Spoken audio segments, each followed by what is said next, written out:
Hey, what's going on, everybody? My name is Corey, better known as the Seaman, and I want to welcome you to another edition of the Seaman's Cinema Sitdown. I tell you, I'm just so bad at doing things. That's not true. Traditionally, I'm a very punctual human being.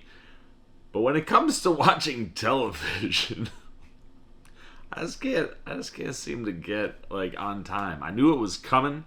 I thought I had I had about an hour or so. So I was like, you know what? I mean, the newest episode in season of the Great British Bake Off started. So I was like, I'll put that on. It'll fill up the time. Then I'll be ready to go. I was getting my thoughts ready. And then all of a sudden, I mistimed that. It went 5 minutes over, and then I had to set everything up because I hadn't done that. I'm just genuinely and generally a mess when it comes to trying to watch a show at 9 o'clock at night. I was better at doing this at 3 a.m., man. But nevertheless, it's 9:20. It's the best I've done all season, and I had to bring my best because hopefully it's the best of the season, but at the very, very least, it is for sure and factually the finale of the first season of this show that for me has just been absolutely stellar so far, and I'm so excited to see where we go tonight. What am I talking about? Why don't you pull up a chair, take a seat. We are getting ready to take a watch and dive in, spoiler-filled, into Ahsoka, Season 1, Episode 6, Part 6, and as we say, every episode we'll find out the title when we push play. But yeah, like I said, this is a season of television. It's one of these things where we've seen, I think, ups and downs. I tend to like the majority of the Star Wars stuff. It's been pretty solid, but even in the ones that I am enjoying and that I like, you get to, episodes where it feels like you're missing some stuff or you've stacked too many things. Certainly on the Marvel side, that happens almost every time they do a television show since their first few. But, most of the Star Wars stuff I've enjoyed. But this for me is just on a different level. It's giving me the fan service, but using it to prop up the story and its characters and make it more interesting and not just give us cool Star Wars-y pop things. That's one of the things that I'm loving. The other thing that I'm loving is this is basically Rebels Season 5, and as I've expressed multiple times on these episode watches, that's one of my favorite Star Wars properties of all time and one of my favorite groups. It's the original crew, and then it's these Rebels, and getting to see that start to come to life in live action, because we still haven't gotten Zeb on camera. One of the things I'm wishing for tonight.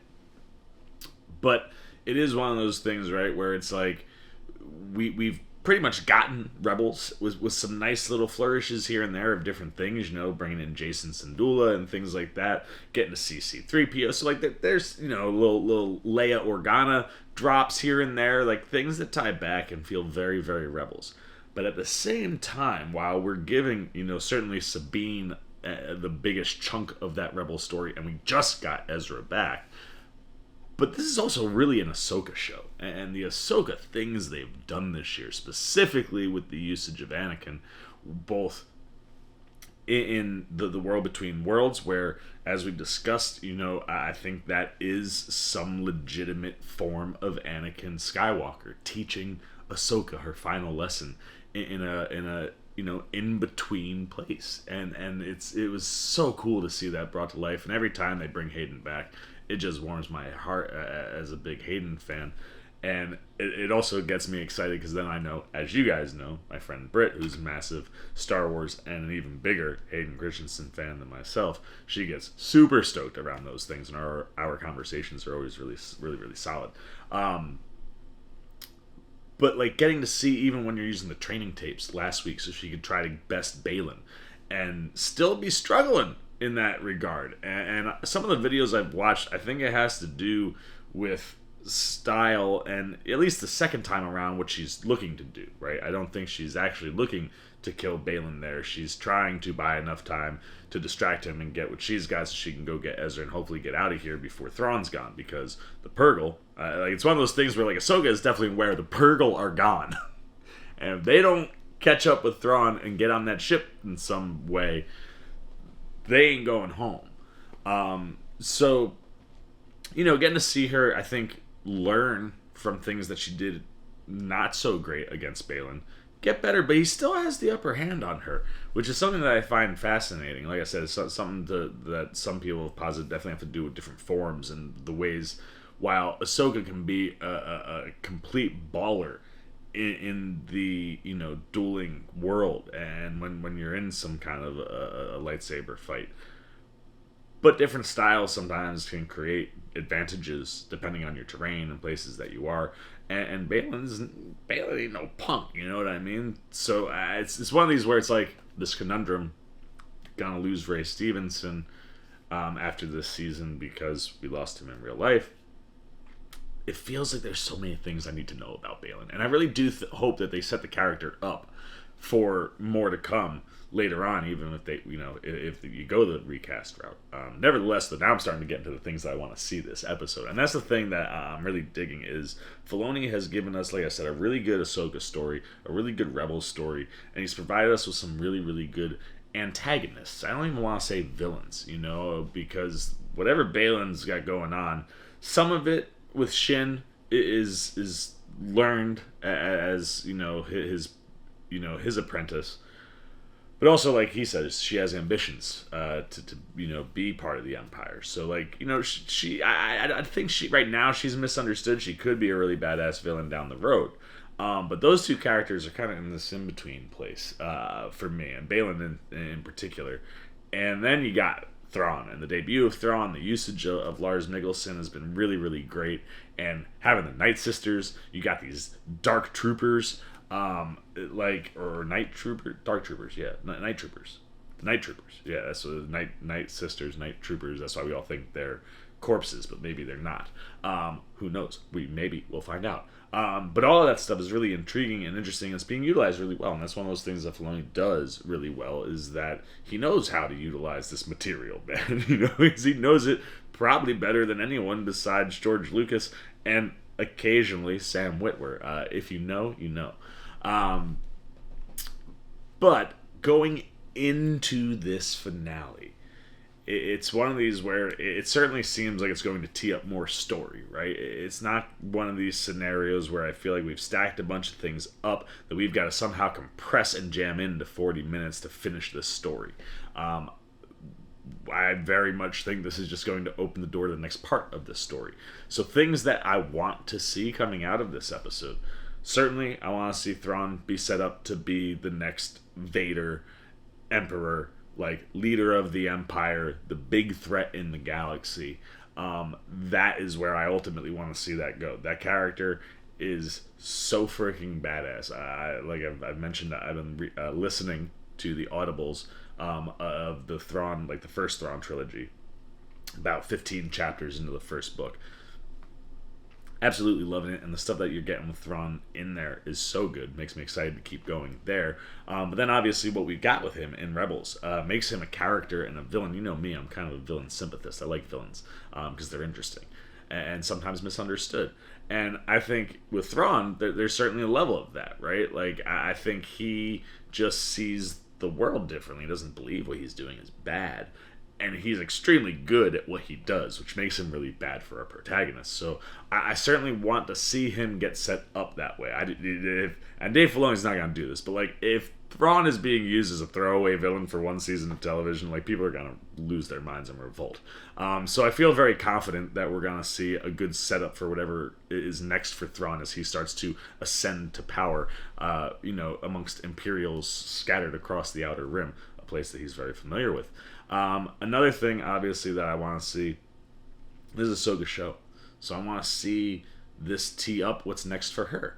And specifically her, Sabine, and Ezra. I really want to get a good Jedi vibe thing going in this one and have a place where, whether it's she's going to teach both of them, whether, it's her teaching Sabine and him teaching Jason. You know, whether you're setting up a Rebel show or a season 2 for Ahsoka, I want there to be at least a meaningful conclusion for Ahsoka's story here, even if it's not going to necessarily end the way she wants, because like I said, I need to see Thrawn start coming to power. But I want to see some badass stuff. I want to see some just good quality things for us. You know, I was going to say Ahsoka. That's just how good Rosario is. But being how good Rosario is, I want her to, you know, have stuff to sink her teeth into. This is her show. I want her to bring this home. And I have very little, again, worry in that regard, because Filoni has been doing that with her all season long.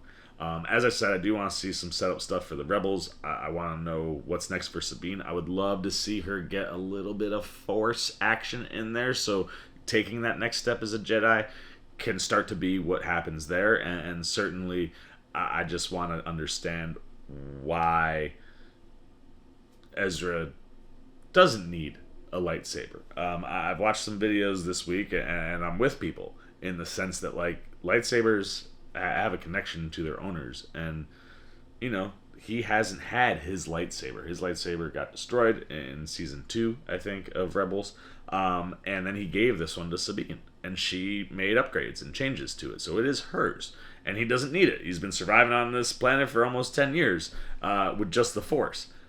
But there is an Easter egg sitting out there that I would love to see a payoff on, in the sense that maybe he's waiting for an opportunity to get his hands on a different lightsaber. And when, you know, Kanan ultimately sacrifices himself, I can't remember the name of the captain or the leader that's in charge of that mission or whatever, but she basically gets back to Thrawn with, like, here's the proof that the Jedi is dead. It's Kanan's lightsaber.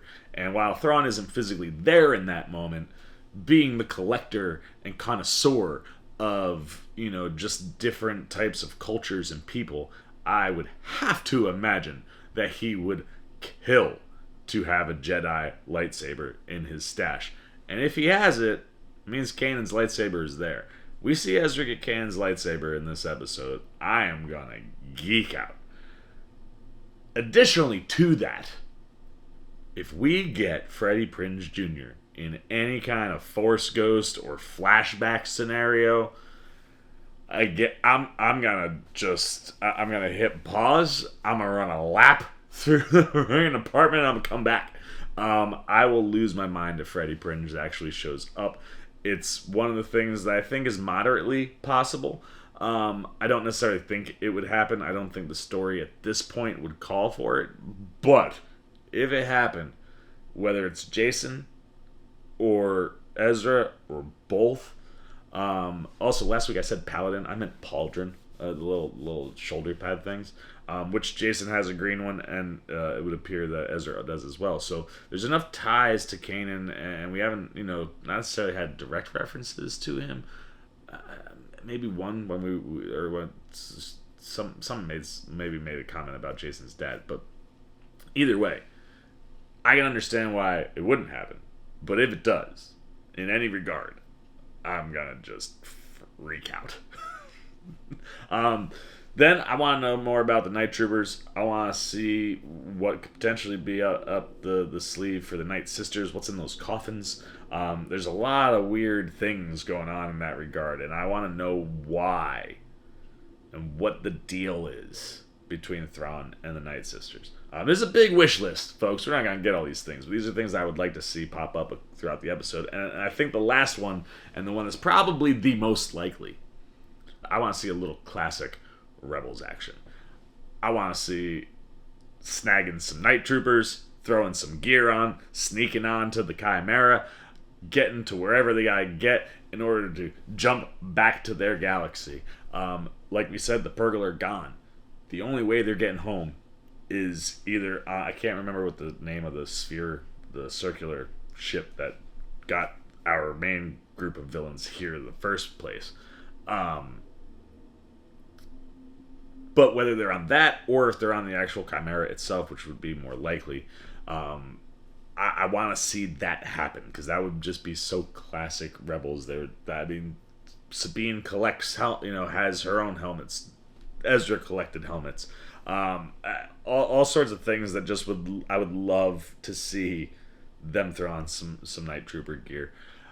The one thing then you're thinking about is like, what about Hu Yang and Ahsoka's ship? What you could do is have Ahsoka give herself up in some capacity, get caught on purpose so that she gets brought back, and then because you've got Sabine and Ezra on the inside, you kind of have a hopeful plan to get out of Dodge once you get back to the galaxy, and that could be one of those ways in which everybody gets away and we see what happens next season. I think that's just about everything that would be on my wish list for this one. Oh, obviously I've been saying it all season, I need Zeb to show up. I need some sort of formation of the rebels that we have in our galaxy prior to the rest of our rebels coming home. And then I need to know what's going on with Baylan. I love this character so much. He's talked about things in Peridia calling to him. I've heard some of the theories. My favorite of those is the Abeloth theory. I didn't get to dive into that really too much last week, but essentially she is like the mother. She was the caretaker for the father, the daughter, and the son. And at some point did the same things that the son and the daughter did to assume their powers, but it kind of messed her all up. She got like tentacle fingers, this crazy broken smile with all these jagged teeth, and she is an unbelievably powerful force wielder, to the point where like she can almost bend the force to her will, based on these things that I was listening to. And she exists, you know, in ways where like she could be a being calling to Baylan.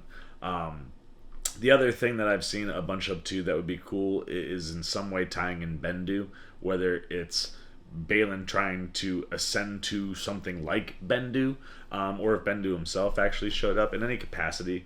Any of those things would be really, really dope. I think Bendu would probably be more likely. I think Abeloth is a little bit cooler, but considering that Bendu is something that Filoni has dealt with before, I could definitely see something in that realm happening. But I would love to at least see Stevenson get the payoff of letting us see whatever it is that's calling to him in Peridia.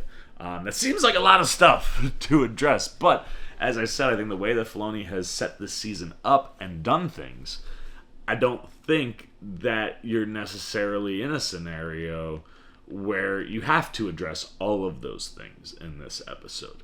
Something like Zeb and people back in the, original galaxy, you might not get too much of that in this episode, and that's fine. But depending on what this episode time is, Filoni is a man who has lived and breathed in the realm of 20-minute television storytelling, and you give him, there it is, 49 minutes for part 8. That's very good. That's what you want to see for a finale. You don't want to see, it's funny because I'm editing my Mandalorian stuff, and I apologize. I'm gonna have a separate video that's up about where I've been. This last week has been insane. I have not had almost a full week of nights going to bed after midnight in a very long time. So yeah, last week I only got up the Ahsoka video. I didn't even get a non-spoiler up. I apologize, but you'll see and understand why, and see what was going on soon. But in those edits, for those final reactions that are coming, I mentioned how like the finale is 30-something minutes long. It worked out all right for Mando. You could have gotten more out of it, but for what they were doing, it was very focused into just the specific piece of the story. It was almost kind of like a tack on to the episode prior. But here, you're getting almost 50 minutes, which means we're going to take our time. And Sabine is the photo, so I feel like she is very likely to be very focal. And her story, something that I think certainly will be something that will get set up. Like I said, Jedi things for her and Ezra and Ahsoka and maybe Jason are things that I would love to see. So I have assumed my position. We've got the episode up for you guys. I don't want to waste any more time because I'm on battery power tonight, so I have the lights on for you guys. So let's waste no more time, man, and let's dive right in to the season finale of Ahsoka, Season 1, Episode 8, Part 8. We'll find out the title when we dive in. But the synopsis, the heroes race to prevent Grand Admiral Thrawn's escape. I don't know if there's going to be any prevention done. I think they're all going to jump together, though, and there'll be more story next season. But let's waste no more time and find out what we get with our finale for Ahsoka. And we are taking our time, Disney Plus, and now we're going. Oh, I just love seeing the Chimera. I love seeing Thrawn. It's so real. It is so real, Mon Mothma. You have, preposterous Jedi. This guy, I think he's bad, dude. Star maps, star whales, distant galaxies. Are we to believe any? I think this guy's bad. You do our ancestors credit. Your visions guide. I love the Night Sisters. Well, we found the enemy. Yeah, so where is Ahsoka? Is she coming? Oh yeah, she is. As But you know, getting home is kind of important. also, I saw this pointed out in a video this week. I didn't even notice it the first time. But when Ezra stops Shin from hitting him with the lightsaber, he actually is squeezing it with the Force, which is so baller. One of the things I just love about Ezra. It would seem. And you better survive Hu Yang. Jeez. I didn't even think that would be possible. We are at your service, my lord. Oh, what kind of dark magic-y things you got up your sleeve tonight, Air Thrawn? Because his whole goal right now is just to get out of Dodge. He ain't looking to fight Ahsoka. He just needs to get out, and he's good. Oh, Kevin Conner also. This score all season long has been phenomenal. And this start... Oh, man. Yes. Yes. Oh, that's such a cool shot of the Chimera. Like, every time you just see it sitting on this freaking building, man. Grand Admiral. Well, I want to know more about Enoch, too, but that's totally a Season 2 thing. Very good indeed. Bring the Eye of Sion out of high orbit so that we may begin the... Eye of Sion. Okay. One day I'm going to remember that. I have a fix on the Jedi shuttle's location. Dispatch 2 TIE fighters if they find their mark. Tell them to engage. Being very, very conservative with what he does with Ahsoka and things that group at this point. I've watched many an Imperial officer make the same assumptions about the rebellion. Look where that got him. Even I fell victim to the heroics of a single Jedi. Never again. Great Mothers, our alliance has proven to be quite beneficial. We are grateful to you, Grand Admiral. What's the deal, though? She who heard our dreams across the stars. Come forward. Oh, snap. Is she going to get an upgrade? Also, they're still unloading coffins. What? I don't know the deal. You shall be rewarded. Oh, snap. The gift of shadows. What does that mean? Prepared. Yes, Great Mother. Is this the where she... You pledge yourself to the sisterhood, to the magics, to the old ways. I do. Do you abandon your old life? Oh, snap. Is this gonna be the spell where, like, they have, like, spirits possess her? Your life? Is this how she becomes one of them? My life. They're so creepy, but so beautiful. I would be terrified right now. That lady's got to work on closing her eyes. Oh, boy. Oh, yeah.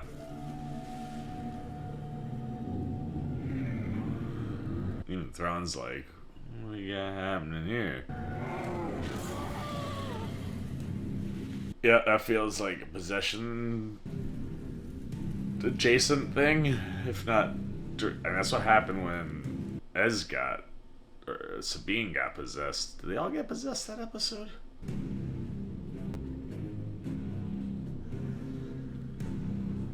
She's gonna start looking like them now. Forget. Score. Everything is so good.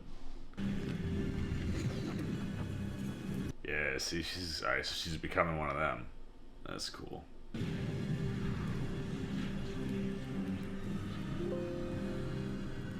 You can see like the graying already starting to happen to her face. The blade Oh. of Towson. Oh. Take it, sister. Are we gonna get to see Morgan throw down this episode? I enjoyed when her and Ahsoka threw down the first time they came across you. Ooh. I feel like that was something we saw in Rebels. I should have rewatched that possession episode right before this. I didn't know we were going here with the Night Sisters, y'all. Also, what's the deal? I saw this pointed out by people too. What's the deal with like Thrawn's? Why has he got like this tattered spot on his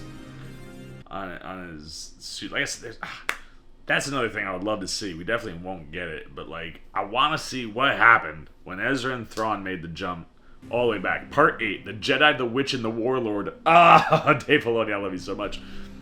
It's got a very much Lion, Witch, and the Wardrobe vibe to it. Crap, I didn't pay enough attention. The Jedi, the Witch. I already forgot the third one. Because I was just in Wardrobe. I would start thinking about Narnia. We got the whole crew. We're bringing the little guys with us. What's the play here? Is Ez building a lightsaber? No, that's not gonna work. Look. Not going to work? What are you talking? Blade emitter's too narrow. Now look here, I've been teaching younglings how to construct lightsabers longer than you've been alive. Ahsoka wants us to go after Thrawn as soon as we're ready. This is not something you can I love do haphazardly. that we get to see Hu Yang do lightsaber building. It's organized. Yeah, disorganized. I have a system. So do I. You, sir. A system or anything resembling a process. Who taught you how to build a lightsaber anyway? Kanan Jarrus. Oh, there's the name. Dropping it early. If we see Freddy, I told y'all. I'll do a sprint. Tell me everything I know. And I taught him how to build a lightsaber. That's correct. What? Of course. Hu Yang taught all the Jedi. It all makes sense. How could you know him, Sabine? I told you. I taught almost every youngling at the Jedi Temple. Yep. Including your master. Clever boy Caleb was. Very curious. A little shy, perhaps. Well, who can blame him? Those were troubling times. How old are you? Old enough to know that the relationship between a master and an apprentice is as challenging as it is meaningful. Yes, sir. Something Sabine is learning. That's it. Exactly what he needs. I had two of those. Kanan took the one, the other I held on to in case he ever needed it. It is proper that you should have it. Yo, alright, if you're not gonna get Kanan's actual saber, the fact that Ezra ends up building a saber in a similar manner and fashion to Kanan is amazing. And as soon as Hu Yang knew it was Kanan or Caleb, he knew the exact piece that he was like, it's blue, yes, let's go! Come on! I'm not gonna do... Sabine, Ahsoka ever teach you how to... Oh, she's gone. What? Well, I don't... something was going on with Sabine there, too, and I'm not quite sure what it was. I guess she rode with Kanan for a long time. What happened between those two? What did I miss? But yeah, I guess... Ahsoka became afraid that Sabine was training as a Jedi for the wrong reasons after what happened on Mandalore. Oh...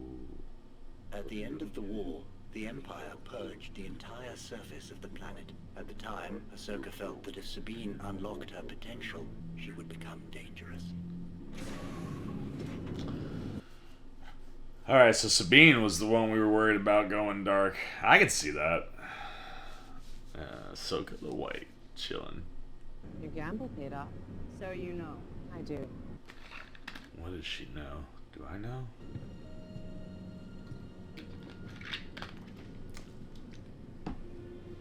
Never thought I'd see him again. Just going for Ezra. Sorry. No. Love seeing that smile creep into Ahsoka's face more this stretch. Over the years, I've made my share of difficult choices. Often no one understood my reasons. Except my master. Anakin. Anakin. He always stood by me. Sure did. Even when no one else did. Well, Jedi Order was against her. That's why, no matter what happens next, I'm going to be there for you. Yeah. Let's get this working right. Sabine looks hesitant, though.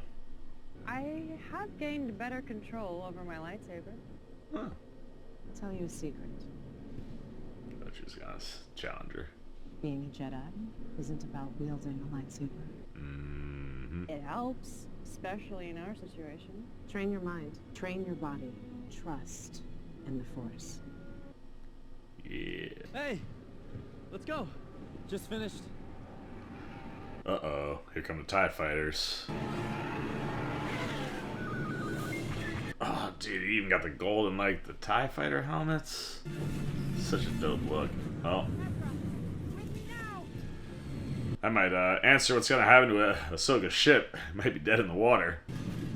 We've lost the stabilizer. But I was gonna say, oh no! Oh god! Get out of there! Go, go! Book it, little guys. Oh my goodness! You'll only get a short burst out of the engines that way. More than I need. Sabine, what's the play?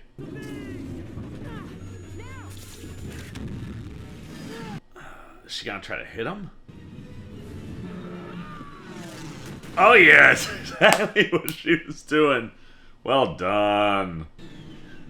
But that's the end of Ahsoka's ship. Alright, so that answers that question.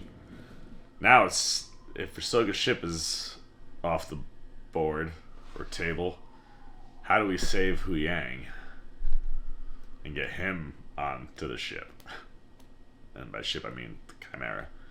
But I love, it wasn't lap worthy, but what a beautiful connection to Kanan and the lightsaber that Ezra ends up with. And I love that it's blue again. Makes me so happy.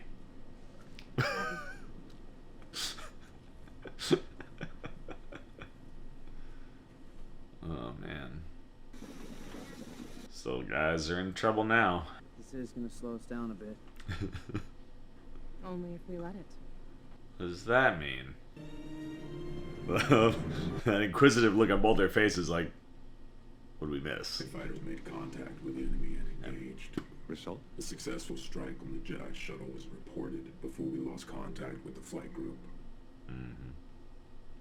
Consider all of the TIE fighters lost. Mark their captain for a citation. As you wish, Grand Admiral. Show me the reported location of the attack.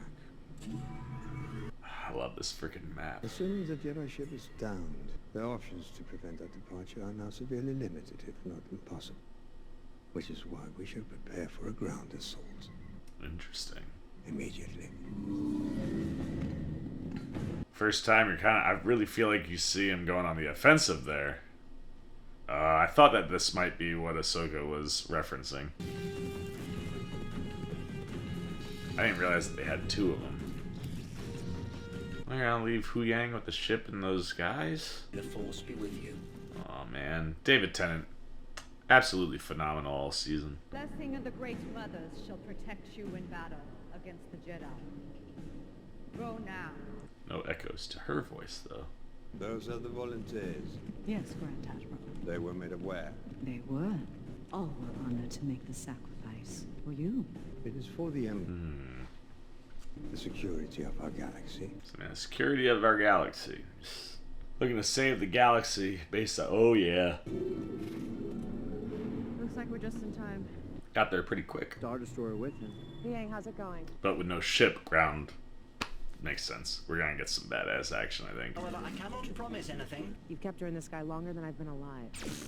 Oh! Do not wait. We can't leave Hu Yang behind. Thrawn found this place. He woke up the witches, rebuilt his starship. It wasn't safe to come here alone. Well, you're not alone anymore. Let's try the front door. That explains why Ezra never went after Thrawn. I'm still confused how Thrawn didn't just try to take Ezra off the board.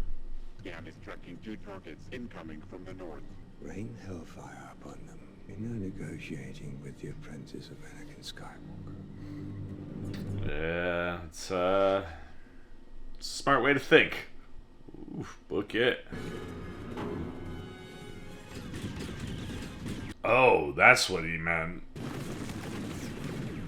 Just straight down blasters. Oh my goodness. Ezra! The gate! Yeah, force time Ezra. Yes, come on. Alright, like this is a little bit of force usage, right? She's being included.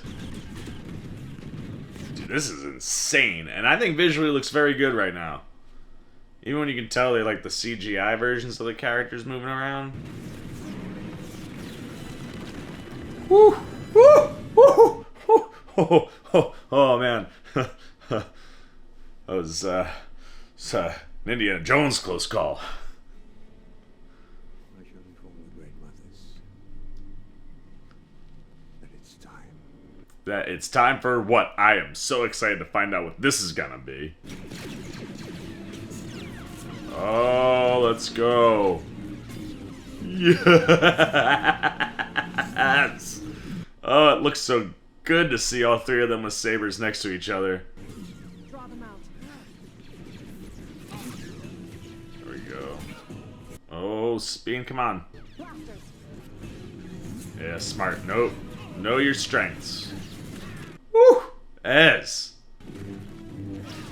Do you see a little force push to knock him off balance, then get in there? Ooh, the score. Yes, dude. Let's go. Ooh, that is what I'm talking about. Oh, I need... Like, if it's Ahsoka Season 2, that's fine. I just need all 3 of them together. What are these bitches up to? I mean witches, I'm sorry. Or am I? Hey, don't be throwing my name out in there. I heard that sound like Corey. Oh, snap. So they were resurrected. Whatever, I would assume. They can be killed. And they can be killed, they can just be re-resurrected. That's... Oh, man. This is not good. Now, maybe... I don't know if they've been resurrected before. Because he said, like, I need to use you again. No? This is new. Lucky us. Yeah, so see, it seems like you can maybe... I don't know, are they zombies or can you put it... Oh, now it feels like they're zombies. That guy just... Yeah, he's just getting back up. Oh, this is... They're moving like zombies? This is freaking awesome.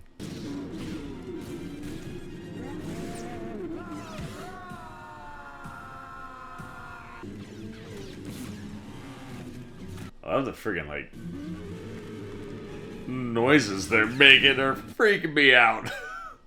Like it. Oh no, Ezra!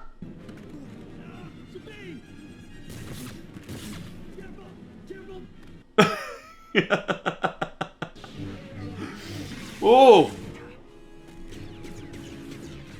Hey, careful, careful. She went with a more aggressive approach. Good work, Sabine. I don't like the way they sound. Nice moves. She's been training. What's your excuse? I missed all of you being together.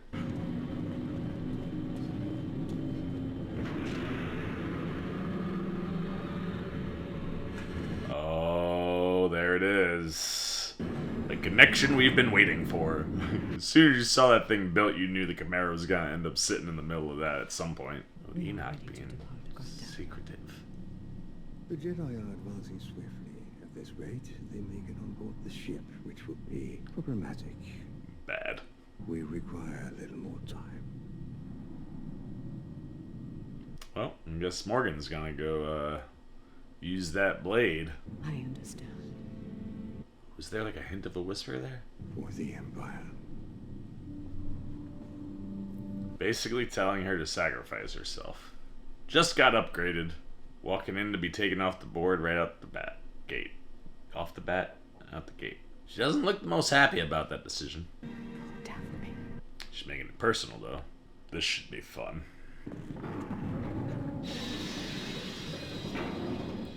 Uh-oh. Oh my. Didn't know zombie night troopers would know how to do that.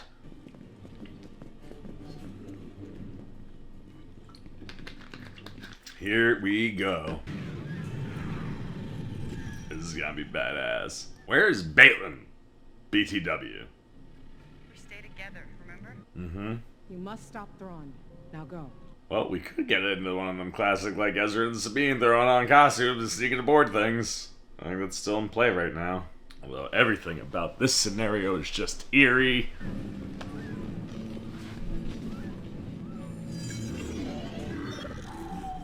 Round 2.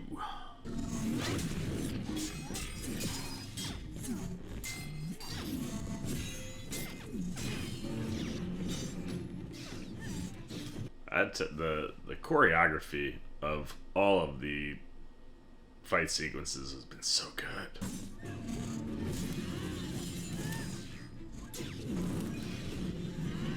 Woo! Okay, Morgan. Oh boy.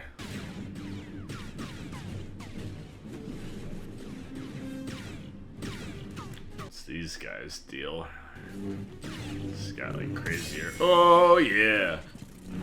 Oh no.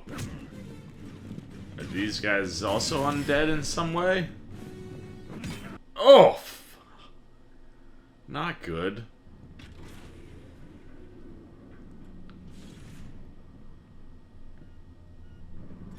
Where's Shin? He's locked in, Grand Admiral. Take us out. Uh-oh. Oh, Ahsoka, you took your eye off the ball.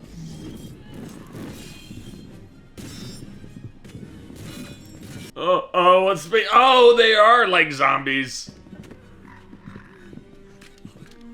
Oh, man.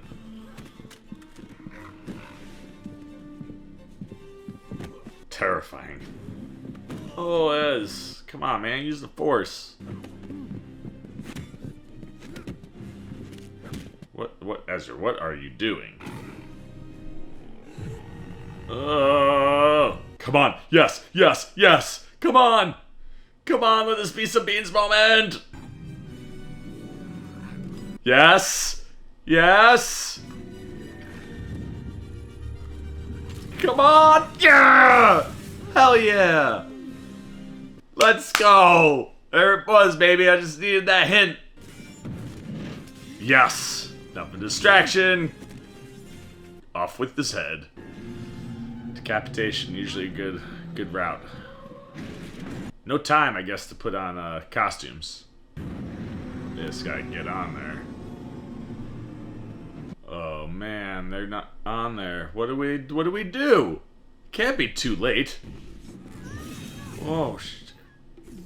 Oh look, she's starting to go gray now. Oh, well that's unfair.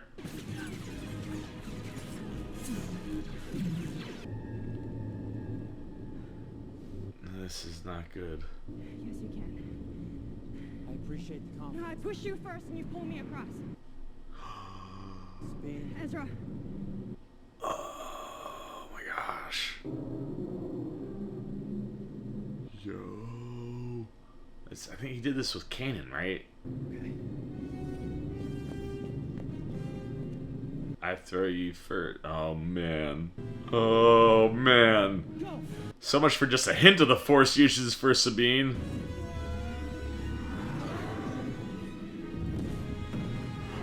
Yes.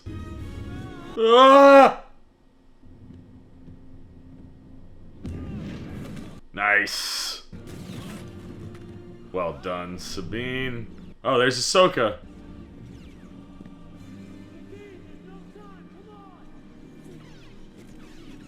Oh, let's not be back where we were.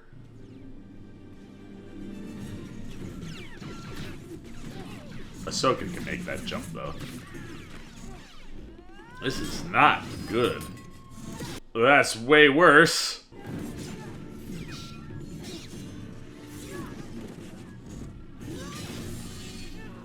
Come on, Ahsoka.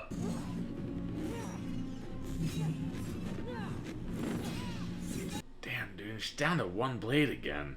Her blades always be getting broken or lost. Did Sabine make it on board or did she stay behind? It's like part And you will die here. of me feels like Sabine stayed behind. Not alone. Yeah, right on time! Ah, girl, Sabine. Yes.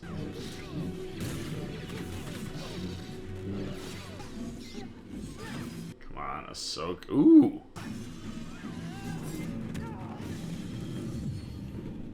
She is not like I ain't losing any more times.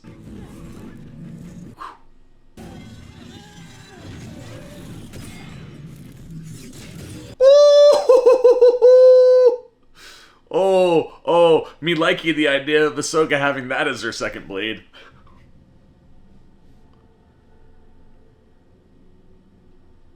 Morgan is dead. She has done what was required. And Ezra's solo with Thrawn again. 757 here. Copy. Time to put on the suit. Heads up. Yep. We're gonna get Ezra in a suit. It's not. Going home. Wanna get out of here? I'm right behind you. Oh, come on, Hu Yang. That's right. Hopefully Hu Yang got his stuff together. And then Ezra could help the ship get on there. And we're right where we want to be. Have the main batteries target the fortress for bombardment. Affirmative, Grand Admiral. Oh, Fire. they don't seem very happy about that. I have a feeling that that place is something sacred for them. And Hu Yang better be there. Yup, there he is. Alright, let's go. We're in. Copy that. Now go get on that ship.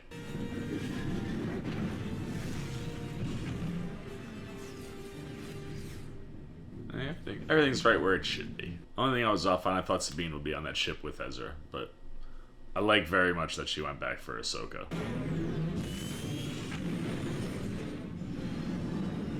Score pickup right here too. Ooh, that was very Star Wars-y, Kevin Kiner. I like that. Yes, come on, go catch up. Also very Star Wars-y. Jedi shuttle. It is closing. Open the channel, please. Just let us come home. Allow me to commend you on your efforts today. You've been quite a worthy opponent. Can you not get me any more power? I regret we haven't met face to face, and perhaps now we never shall. Still, I know you. Because I knew your master. I concluded your strategies would be similar. One wonders just how similar you might become. Oh. This is where a Ronin such as you belongs. Oh, snap. Today, victory is mine. Long live the Empire. And they out? No way. No way. Are we really gonna leave?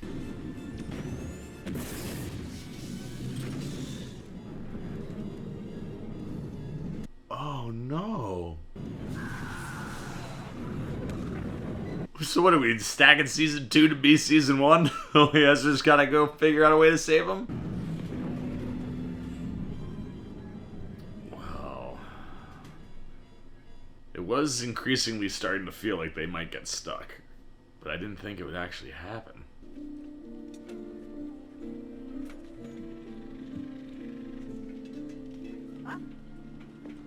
We back!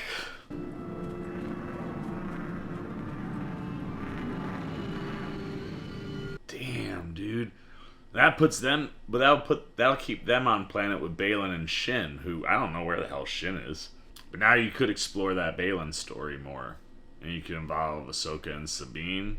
I don't hate it. And a logical reason to stay here with Balin, even though we haven't seen him at all this episode, allows you to continue that story in a way that's connected to Ahsoka, because she'd be there. Oh man, it's the daughter. She's always been represented by that owl around Ahsoka. Very fascinating. Yeah. There's Shin, finally. She, mercenary deeds. She fits in well with them. And there's my guy, Balin. What is that? What is that? That looks very much like him. What is going on? Oh man. Is that the father? And the son? And so maybe this does have something to do with the Mortis gods? What is that thing glowing in the distance?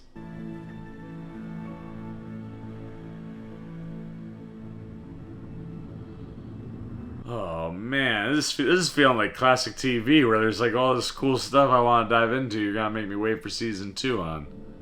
Where are we? Is that Dathomir? Approaching Dathomir. We're in that room. Yeah, alright. Oh, they look very happy.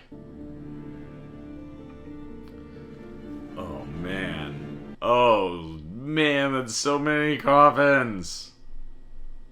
Are they gonna like just repopulate all of Dathomir in like one swoop? What do we got over here?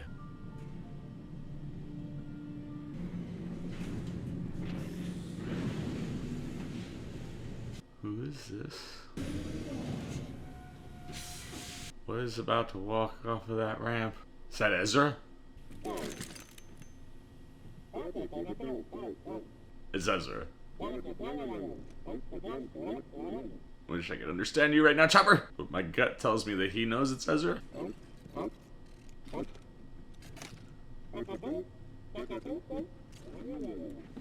Yeah, baby. Ezra's home. So, alright, I might get my wish, man. Ezra might get to train Jason. Sabine and Ahsoka will keep doing stuff. I hate that the team is still broken apart, though, but... Hi, Hera. Yo, let's go. Mom? Where are the other two? It's like, but what does that mean? Like, if you're home in that, does that mean Thrawn's here too? I can't believe they're gonna be stranded out here.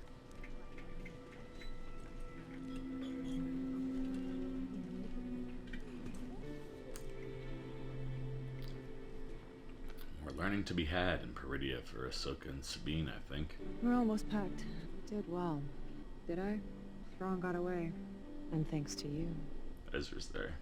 Ezra got home. Ahsoka, glass half full. Kind of a girl. He did. Ezra is where he needs to be. Training Jason Syndulla. And then the pieces starting to come together for some even more fun things in season 2. It's time to move on. Ooh. Let it go. Move forward, Sabine. What does she see out there? Yeah, right? I'm with you, Ahsoka. What is it? I felt like... Is whatever's calling to Balin calling to her? Nothing. Something's calling to her. Shadows in the starlight. Why would you lie, Sabine? I don't get it.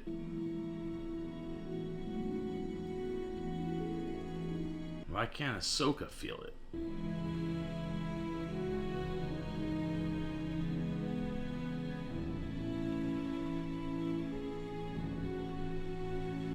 Internal things are going on. Score is gorgeous.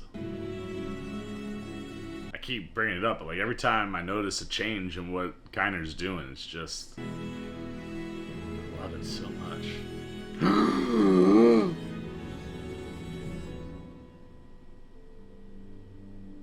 Oh, what does that mean? Anakin's Force Ghost just popping up to end the season? Rick Famuyiwa.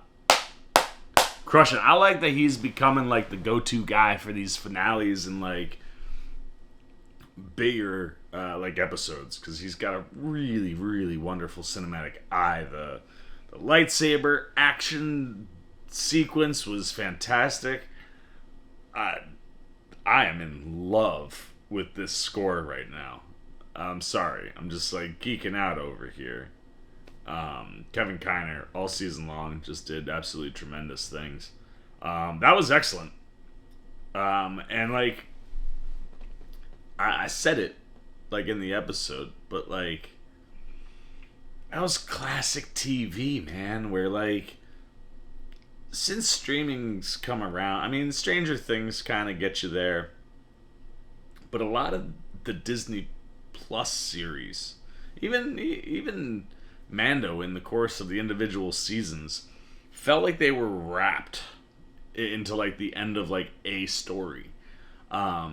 This felt very much like a story, like the end of a chapter in a story. And I like getting television that is clearly building to other things to keep that story going. It's one of the things I think Marvel has struggled with over on the Disney Plus side is like, apologies, at least the battery made it all the way through the whole episode. I thought I was going to have enough time to get my thoughts in on the episode, but we didn't. So we'll jump back in. I think the last thing I was saying was, you know, and I bring this up only because they live in the same, I guess, in the same town in different houses. Is that how you would look at it? But Marvel, they seem to struggle. But the thing that like it seems like Marvel does is like they're telling a chapters in this bigger story, but then those individual chapters, like outside of Loki, haven't had like anything that feels like it's building to the next season, right? Like you get something like WandaVision, one of the most genius things that Marvel has done on Disney Plus.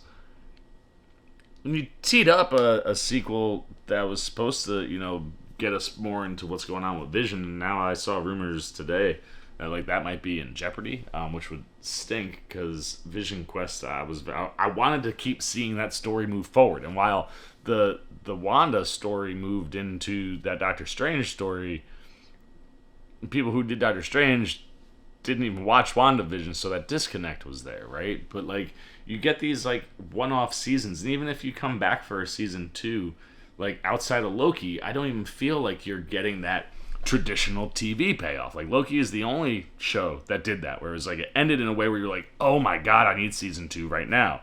And I kind of really dig that that's what Ahsoka just did. You know, built us to a place where it's like this story is much bigger than 8 episodes, and you could feel that pretty early on, especially like if you're bringing in Thrawn and Ezra so late, like you're teasing Jason. Like this is a show you could see go on for multiple seasons, or like I said, eventually spin off into like a Rebels live action show.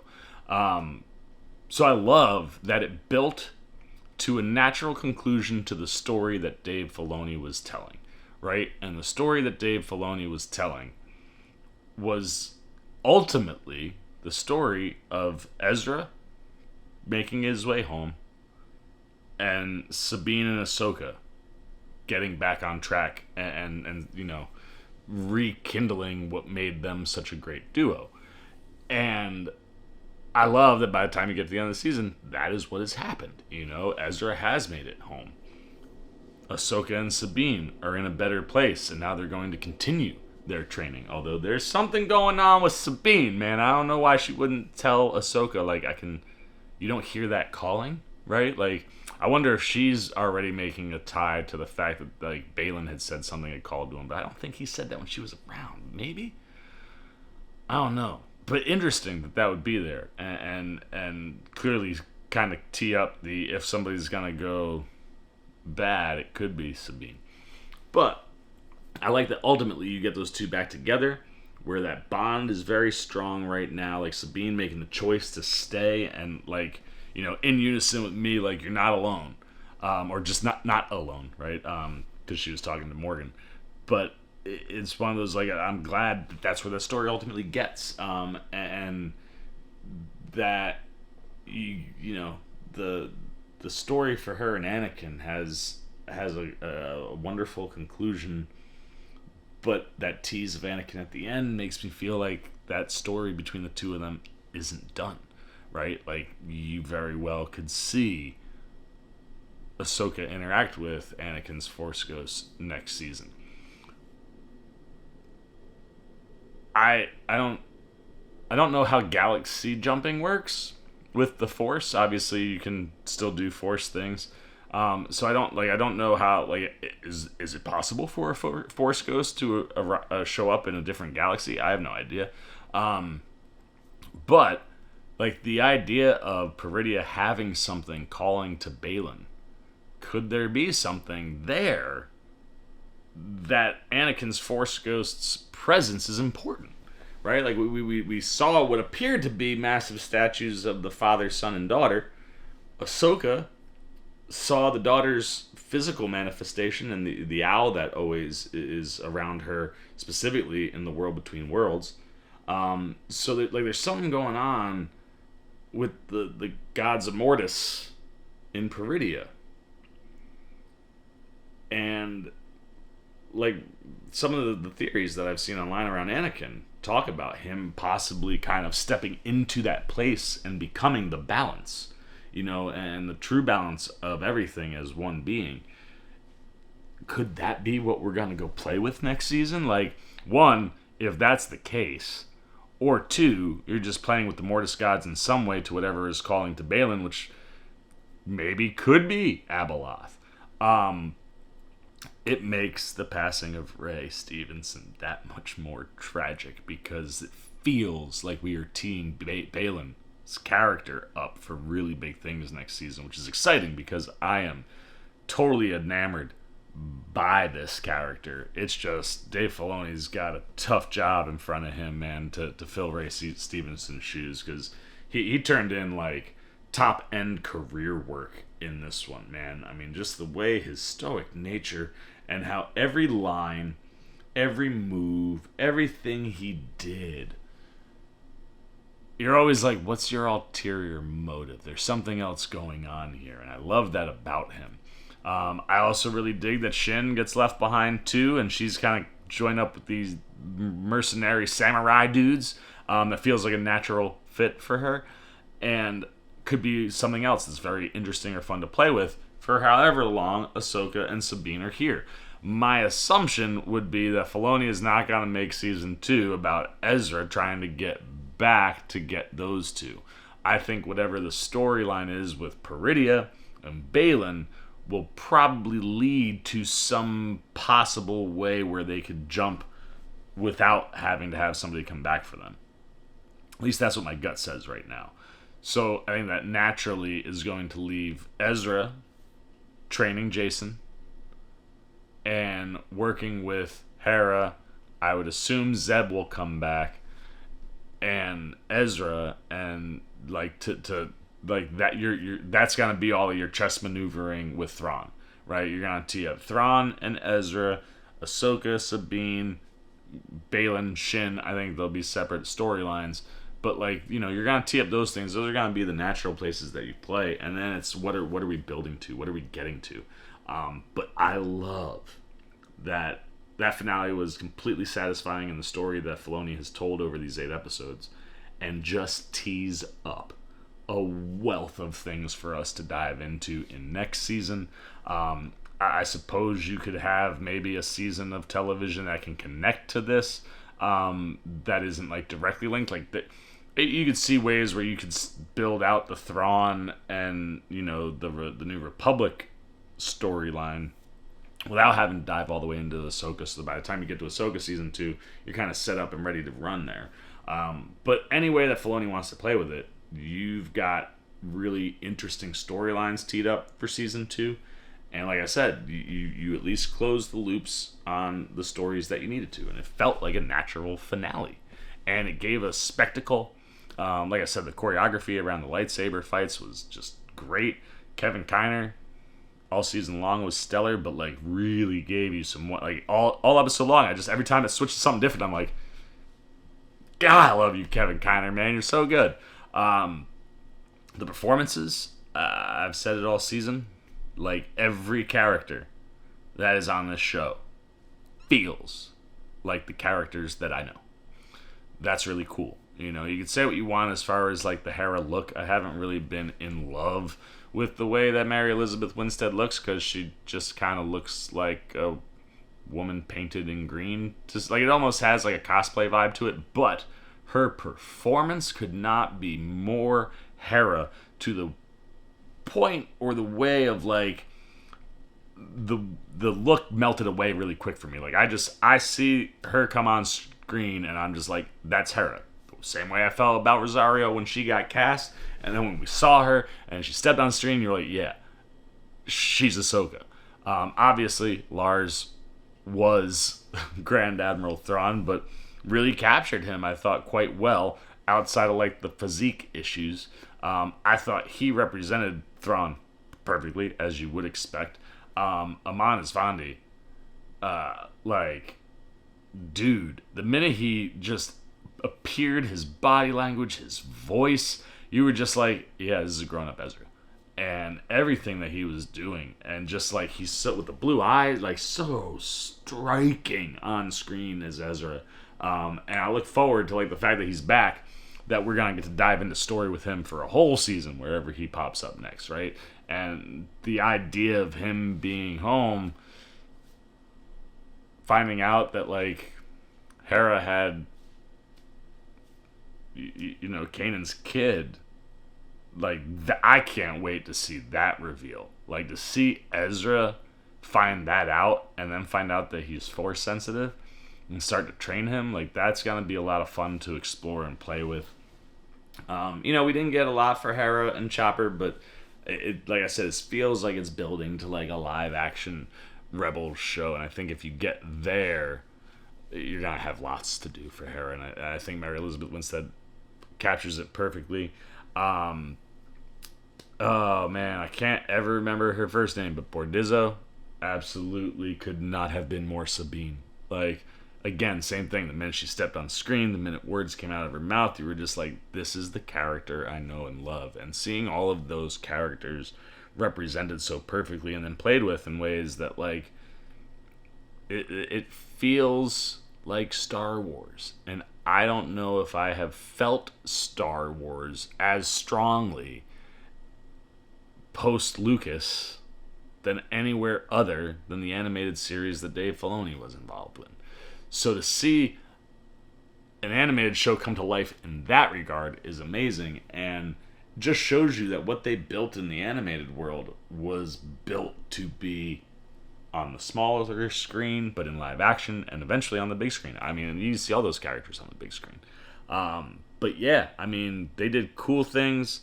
Like I said, the references and the Easter egg drops and the fan service for fans that watch the show or just Star Wars in general, everything that's in there is to enhance and add to the story and drive the story forward. And I love getting to see all that. And this was an extremely satisfying episode, an extremely satisfying season.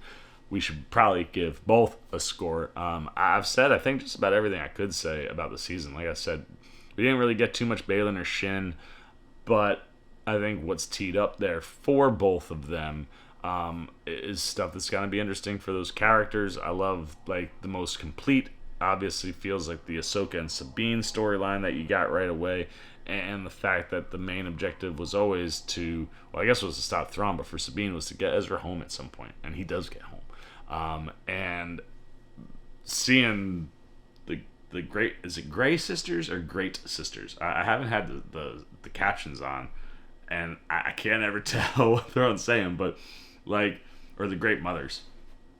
But the Night Sister trio, seeing them raise the freaking Night Troopers was terrifying, and then the voices that were coming out of them, Sabine blowing off the helmet of that one where you could see it was an undead corpse. Like, I'm pretty sure all the Night Troopers were undead, but once the magical spell stops, they just are kind of living, and if you kill them, you kill them. But then, like, they were like zombies at the end. All that stuff was great. Like I said, the score, the stuff for Ezra, like Thrawn, it's all in there.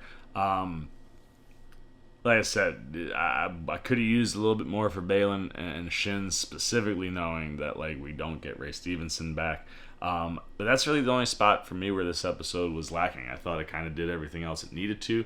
I'm going to go 4.5 out of 5, and I'm going to go 4.5 out of 5 for the season. I think this is the most stellar Star Wars season of television that I have consumed thus far. Yes, I love Mando, but we all know that there are inherent issues in there sometimes with that show. But it ultimately always lands in a place where, like, every season I've certainly enjoyed. Boba Fett's the one kind of shaky thing. Andor was brilliant. It was probably my favorite thing that they had done on Disney since Rogue One. Until this. Disney, listen to me. This is everything that Star Wars fans want. I feel pretty confident in saying that, and seeing the way other people have reacted and enjoyed the show. This is what we want. And all you have to do is let Dave Filoni drive the car. Like, just let him steer the ship, man. You let him and Fabs keep doing what they're doing, and more often than not, you're going to have hits. And when you have Filoni, I think the other thing, too, that can't be, like, emphasized enough is that Filoni stepped away from everything to focus solely on this script. And I think when you have the ability of Filoni producing and writing a couple episodes, yeah, you're going to get great stuff. We've seen it with Mando. But if you give that man full creative control over everything that's going onto the page, I feel confident in saying 95% of the time, everybody's going to be very satisfied. And I am extremely excited for Season 2. I'm extremely excited for anything else that Dave Filoni is doing and working on. And I just am ready. Like, this is the thing that gets me excited for more Star Wars content. It's what you wanted the sequel trilogy to do. It didn't do that. But this is doing it in ways that's bigger than Mando, bigger than Andor. And I think it's like the happy medium between the two, right? I felt like sometimes with Mando, you start to lose a little bit of the substance and grounded kind of grittiness to some of the storytelling. But you get tons of wonderful Star Wars looking things. Andor, very grounded, very gritty, very political, and, like, intelligent. And I'm not saying that Mando isn't intelligent, but you know what I mean. Like, the way that show moves, the methodical way it's going through things, it's like on a different spectrum. And Ahsoka did both of those things. That there's very grounded, good Star Wars storytelling in there. There's really interesting stuff to explore in the storylines, but at the same time, it's like the most Star Wars looking and feeling thing when it comes to the action and like all the lightsabers, and that, I think is the thing that kind of puts it right smack dab in the middle of the two. Like, if you loved Andor and you love Mando, you should 100% love this. But if you're on either one of the spectrums and not so much on the other side, I think this is the thing in between where it's like, is, not quite all the way one way or the other, but like getting a little bit of it is a really good balance. And I'd love to see that with properties moving forward. But yeah, overall, absolutely phenomenal season of Star Wars television. Dave Filoni crushed it start to finish. Let that man focus on the things he wants to focus on, because where he puts his attention, you're going to get gold. And I would love to see him direct more. Obviously, when you're doing all the writing and the show running, it'd probably be a lot to also do the directing. And one of the things, too, that we've seen, Filoni and Favreau are growing a tree of their own, right? Of of directors that they like working with and that capture the things that they're looking for. Rick Famuyiwa being one of them. Bryce Dallas Howard being another. Like, I love that you get that too. So, yeah, I mean, anywhere you go, follow Filoni. We in good hands. But everything Ahsoka oriented, I love this season, and I can't wait for more. I can't wait to see all the theories that people are going to have for season 2 and see how long it takes to find out when season 2 is announced, B, like, scheduled, and when things start rolling and hopefully getting to us sooner rather than later. Because my buddy was like, what do I fill the gap with now once Ahsoka's done with on the Star Wars side? I'm like, I don't know of anything immediately coming there. So I hope that somehow, like, whatever the follow-up is to this, whether it's Rebels or Ahsoka Season 2, I hope we get it. But for everything here, yeah, man, 4.5s for the episode, for the season. Really, really great stuff. I'm shutting up. I'm flipping it over to you guys. What'd you think of Ahsoka? One, what'd you think of the finale, right? That's what we're really talking about here today, is the finale episode. Did it deliver in the ways you wanted? How many of the things that were on your list did we get taken off, right? I got to see Ezra pull the old switcheroo. It worked out quite easily and seamlessly for him, so that was great. But just getting to see him walk out at the end and take off the helmet, know that he was in there, classic Ezra. So I got that. You got the Thrawn getting home, making it feel like a little bit of an L for Ahsoka, but at the same time, her story is satisfying in a spot that has me excited. You saw her and Sabine grow a little bit tighter, but the thing I was really hoping for, a little Sabine Force usage. That was great. We at least teed up more for Baylan. We teed up, stuff for Shin.